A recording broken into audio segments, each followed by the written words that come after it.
An alleged mobster with a notorious name may soon be walking out of a federal prison, leaving a sometimes notorious radio talk show host calling himself a, quote, dead man walking. After more than a week of deliberations, the jury in John Gotti Jr.'s trial deadlocked. Split verdict, not guilty of securities fraud, but hung on other charges like the one that Gotti ordered his underlings to rough up New York radio talk show host Curtis Sliwa. Alleged retaliation for Sliwa's on-air attacks on Gotti's mob boss father. Sliwa was shot by a masked gunman in a New York City taxicab in 1992. So, conspiracy to kidnap Sliwa, the jury breakdown, 10 guilty, 2 not guilty. Actually kidnapping Sliwa, 7 guilty, 5 not guilty. Now, the judge indicating Gotti will likely be released, even though he very well may be tried again on the charges where the jury could not reach a verdict.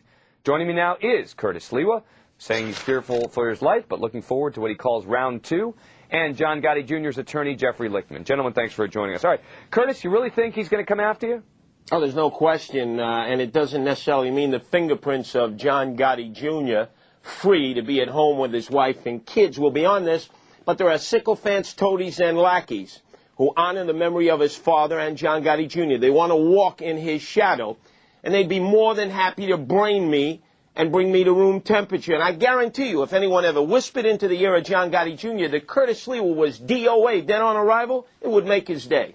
Curtis, you thought about, as a result of that, maybe going a little less conspicuous? Or are you going to just keep it up and say, I'm not going to stop doing things the way I do them? Every day on my WABC radio program, I'm going to continue to hammer away at this revisionism of the Gotti legacy, the reign of terror they brought to this city and other cities. You know, we're trying to somehow whitewash it and sanitize it, particularly with the defense attorney, Jeffrey Lichtman's argument that he withdrew from organized crime in 1999 and that you shouldn't hold him responsible for crimes committed in the past.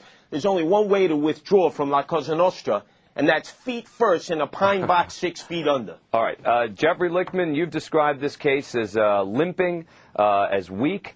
But the bottom line is it was this close to a conviction on some of the most serious charges. Well, actually, Dan, he was acquitted of one of the most serious charges, and there was a deadlock on the weakest charges. Well, wait. It was 11-1 for conviction on extortion and loan sharking. Which was the weakest charge in the case. But 10-2 for conspiracy. I mean, this is not a sort of even divide. This is basically 1 or 2 people holding out, and then 7-5 on the kidnapping charge. Right. So, you know, look, had he been convicted of the charges where it was 11-1 for conviction, he probably would have gotten a sentence of about 6 years. With regard to Curtis's this fantasy belief that he thinks that Gotti wants him dead, I hate to say it to Curtis, but anybody who saw Curtis on the stand, the jury, the government prosecutors, the judge, the defense lawyers, he's worth a lot more to us alive than dead. And you mean by that you're suggesting he was a horrible witness. He's a nice man, I'm sure, when he's not on TV or under oath, but otherwise he was a horrible witness. He hurt their case tremendously. He's not even an important witness on the case because all he was a victim, and he couldn't identify who shot him. Nevertheless, he was caught in one whopper lie after another, and you wonder why it was 7-5. Nobody believed him. Curtis, you want to respond to that? 10-2. Nobody believed me. I still had the majority. And let's talk about the 11-1. The 11-1, the holdout juror.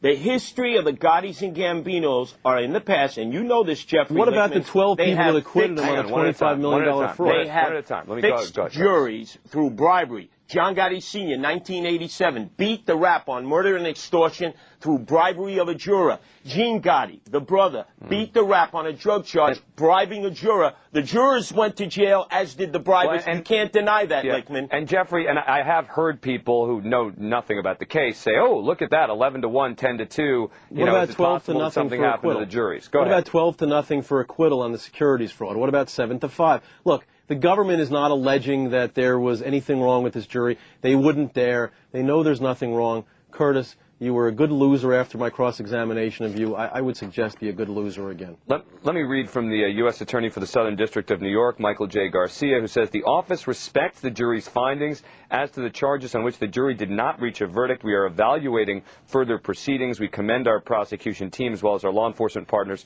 for their devotion to the prosecution of this case. Jeffrey, I'd expect that they're going to retry him. Well, we're going to move to for an acquittal on count one, which will include the Sliwa charge. And if we're successful, and I expect that we will be, because they couldn't find a proven racketeering act, not a single act stuck against John Gotti Jr. All that will be left will be the loan sharking and the construction extortion. It ain't much. It's not going to be much of a trial. I don't expect John will ever go back for a trial. But if there is another trial, they know where I live. They know where my office is. I'll be ready. I was ready before. I'll be ready again. Will you tell your client to make sure that no one goes after Curtis Sliwa? He's out of the mafia. The government knows it. They didn't allege a single criminal conversation from 2003 on. They were bugging him in prison. Every one of his conversations with his friends were bugged. They didn't offer a single tape to the jury. Why? Because he's done what was heard on tape was his claim that he was out. I was saying to even, let's even assume that for a moment. I was saying Curtis is saying, look, people he knows, people he likes may say, hey, John, you know, I'll hook you up here. They don't say that, It wouldn't be good for John. I mean, what were you saying, Jeffrey? It wouldn't be good because we need Curtis alive. I hope Curtis lives. I have a trial, a federal trial in January, a narcotics case. I hope Curtis testifies in that case. Curtis gets the last word on this. Could you tell us where you go to resign from La Cosa Nostra? Where you sign on the dotted line? He told his father in 1999 He told his father. He walked in the tape. shadow of his father, a murdering enemy of society that he honored and worshipped, and he followed in his footsteps. He didn't People are divert his allowed dad. to change. They're allowed to change, Curtis. God knows you've changed any number of times. Jeffrey Lichtman, we are going to bring the reign of terror of the Gottis and Gambinos to an end once and for all. And you know the U.S. government will not spare any resource to do it. They didn't spare it so far. I'm ready for him. Curtis Sliwa and Jeffrey Lichtman, thanks a lot. Thank you.